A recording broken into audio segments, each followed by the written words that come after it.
दोस्तों नमस्ते, मैं सुशील कुलकर्णी, आप देख रहे हैं एनालाइजर न्यूज हिंदी। एक बड़े ही संवेदनशील विषय पर मैं अपना पक्ष रखने जा रहा हूं।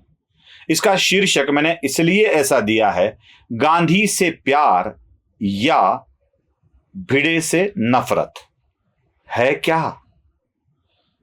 संभाजीराव भिड़े गुरुजी, जिनको अक्सर उनके समर्थक गुरुजी के नाम से जानते हैं, जो छत्रपति शिवाजी महाराज के विचारों को लेकर आगे चलते हैं और कई हिंदुत्ववादी छत्रपति शिवराय के विचार पर चलने वाले युवकों की फौज उन्होंने खड़ी की है। भिड़े गुरुजी जो कुछ बयान करते हैं, देते हैं, जो कुछ भी बात करते हैं, उसको हर बार विवादास्पद बनाया जाता है। मैं आपको बता दूं कि भिड़े गुरुजी जब भी बात करते हैं तो प्रथम पुरुषी एक वचनी सर्वनाम में बात करने की उनको आदत है।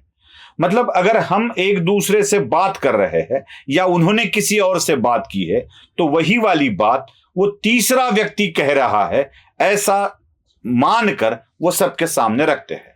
इसीलिए वो आम वाला मामला सामने आया। उन्होंने कहा था कि मैं मेरे एक दोस्त से मिला, उसने मुझे बताया, बड़ा पॉज, और कहा कि मेरे खेत में एक आम का पेड़ है। उस आम के पेड़ पे जो आम लगते हैं वो खाने से बच्चा ही हो जाता है, लड़का ही हो जाता है, लड़की नहीं। अब कहां नासिक में भिड़े गुरुजी का आम का बगीचा और पेड़, वो रहते हैं सांगली में और बता रहे हैं नासिक वाली बात। बस मामला बिगड़ गया। भिड़े गुरुजी के ऐसे ही पॉज वाले दो पॉज के बीच के वाक्यों को निकालकर हंगामा खड़ा किया जाता है। स्वाभाविक तौर पर यह भिड़े गुरुजी की वृद्धावस्था का परिणाम है। मतलब बातों में जो ठहराव आ जाता है, रुक जाता है, वह वृद्धावस्था के कारण आता है। दोस्तों, महाराष्ट्र के ही एक वृद्ध नेता के वृद्धावस्था को देखा जाए, ऐसा लोग बोलते हैं। मतलब 80 के पार चले गए हैं हमारे नेता, उनकी वृद्धावस्था का विचार कीजिए। और जब भिड़े गुरुजी की वृद्धावस्था का विचार आता है तो उस पर मत सोचिए। अब भिड़े गुरुजी ने महात्मा गांधी के बारे में जो कुछ भी कहा, क्या भिड़े गुरुजी ने कहा? पहला सवाल, भिड़े गुरुजी ने यह नहीं कहा। उस वीडियो में आप साफ देख सकते हैं कि एक पुस्तक के परिच्छेद को उन्होंने भाषांतरित करके पढ़ने के लिए कहा है। ए घोष नाम के एक लेखक ने द कुरान एंड द काफिर, यह एक ग्रंथ लिखा था अंग्रेजी में। उसके एक पन्ने पर जो कुछ भी लिखा है वह पढ़ने के लिए कहा। अब जो कुछ कहा वो इतना विवादास्पद था कि उसके बारे में गुस्सा महात्मा गांधी के समर्थकों को आना चाहिए। अब समर्थकों को महात्मा गांधी पे प्यार था इसलिए गुस्सा आ रहा है, या भिड़े गुरुजी की नफरत करते हैं इसलिए गुस्सा आ रहा है?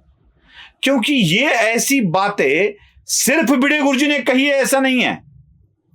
मैं नीचे एक लिंक देता हूं, वॉल स्ट्रीट जर्नल के एक आर्टिकल की लिंक है।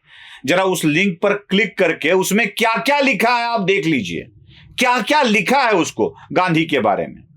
वो अपने दोस्त को जब पत्र लिखते हैं तो मैं अपर हाउस तो लोअर हाउस। ये क्या है अपर और लोअर हाउस?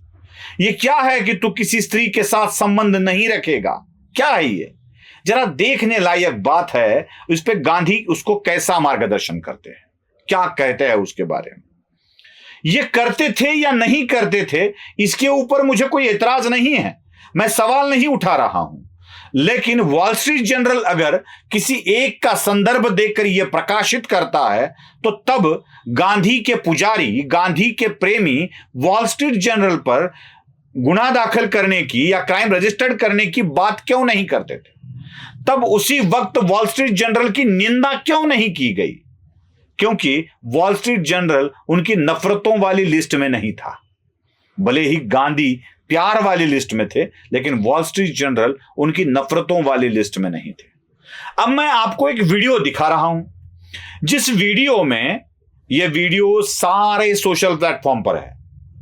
मतलब ये सोशल प्लेटफॉर्म से ही मैंने लिया है, लाखों लोगों ने इसको देखा है, अलग अलग यूट्यूब चैनल पर चलता है। यह भाषण भी आम पब्लिक में दिया गया है। जरा उस वाक्य को सुन लीजिए।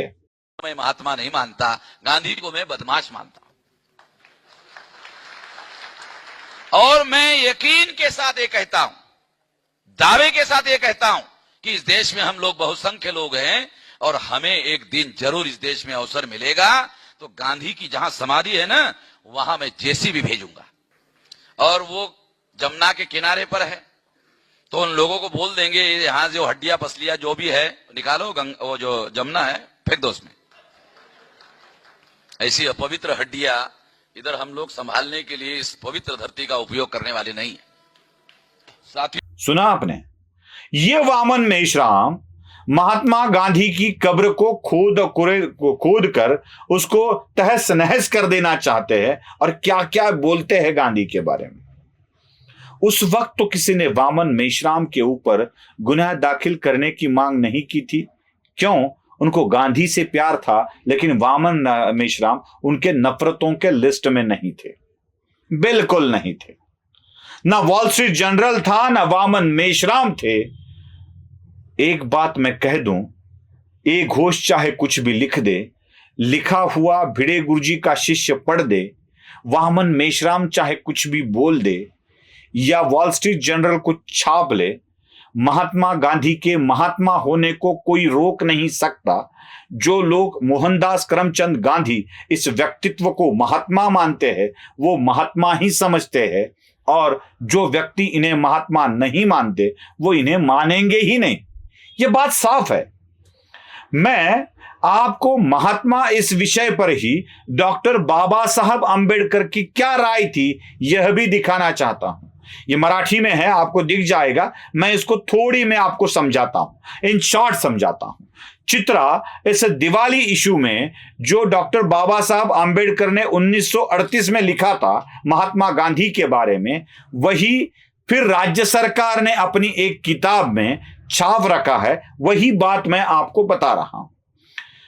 यह कहते हैं डॉक्टर बाबा साहब अंबेडकर कि महात्मा गांधी क्या महात्मा थे, इस विषय का ही मुझे बहुत गुस्सा आता है। ठीक ठाक रहो, अच्छे कपड़े पहनो तो कोई किसी को महात्मा नहीं समझता है, कोई कॉमन मैन समझ लेता है। लेकिन नंगा पुंगा रहो, कपड़े निकाल दो, नाली का पानी पी लो तो आपको लोग महात्मा समझने लगते हैं।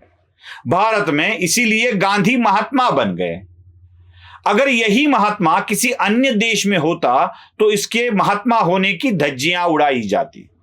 आगे भी वो कहते हैं, तिड़क अगर कर जैसे प्रभुतियों का काल भले ही बहुत जोशपूर्ण ना हो, महात्मा गांधी का कालखंड बड़ा ही जोशपूर्ण क्यों ना हो, लेकिन महात्मा गांधी ने पूरे ही राष्ट्र का व्यापारीकरण कर दिया था। यह बात डॉक्टर बाबा साहब अंबेडकर कहते थे। उनके महात्मा होने पर ही सवाल डॉक्टर बाबा साहब अंबेडकर ने उठा दिया था। क्या यह हमारे समझ में नहीं आता है? मुझे तो लगता है कि महात्मा गांधी पर प्यार दिखाने से ज्यादा संभाजी भिड़े के ऊपर गुस्सा दिखाने के लिए शायद ऐसी मांग की जा रही है। आपको भी अगर यही लगता है तो लाइक कीजिए, शेयर कीजिए, सब्सक्राइब कीजिए। धन्यवाद।